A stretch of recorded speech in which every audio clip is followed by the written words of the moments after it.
ఈ యువ భారత్ రన్ అనేది ఈ ఒక్కరోజు స్టార్ట్ అయింది కాదు, లాస్ట్ 45 డేస్ నుంచి రోజు వీళ్ళందరూ పార్టిసిపెంట్స్ ఏదో ఒక ఫిట్నెస్ యాక్టివిటీలో పాల్గొని ఇవాళ ఫినాలే జరిగింది.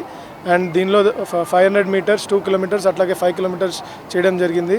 దీన్ని చేయడానికి ముఖ్య ఉద్దేశం ఏంటంటే మన జెన్జీ అండ్ మన ఫ్యూచర్ ఆఫ్ ద కంట్రీ ఎవరైతే ఉన్నారో యువకులు, వాళ్ళు ఫిట్నెస్ కానీ లేకపోతే మెంటల్ వెల్నెస్ మీద కానీ దృష్టి పెట్టాలి. అట్లాగే రేపు వికసిత్ భారత్ ఏదైతే 2047 మీద మనందరం ఆశలు పెట్టుకొని మనందరం పనిచేస్తున్నామో దాన్ని ఇవాళ సాకారం చేయాలంటే మనందరం ఫిట్గా ఉండాలి, హెల్తీగా ఉండాలి. అండ్ ఇవాళ ఇండియాకి స్ట్రెంగ్త్ ఏదైతే యూత్ అనేది ఉందో ఈ యూత్ రేపు భారంగా కాకుండా మనకు ఒక బలంగా ఉండాలంటే మన యువకులు ఫిట్గా హెల్తీగా ఉంటేనే అది పాసిబుల్ అవుతుంది. కాబట్టి ఇవాళ ఇంత పెద్ద కార్యక్రమంకి చాలామంది వచ్చినందుకు ధన్యవాదాలు. అండ్ దీని ముందుకు ఇది ఒక్కరోజు జరిగిన కార్యక్రమం కాదు, అలాగే ఒక్కరోజుతో అయిపోయే కార్యక్రమం కాదు. ప్రతి ఇయర్ ప్రతి మంత్ కూడా ఒక చిన్న లెవెల్లో కార్యక్రమం చేసి ఇయర్లీ ఒక పెద్ద లెవెల్లో కార్యక్రమం చేస్తామని చెప్పి మీ అందరికీ చెప్పుకోవడం జరుగుతుంది.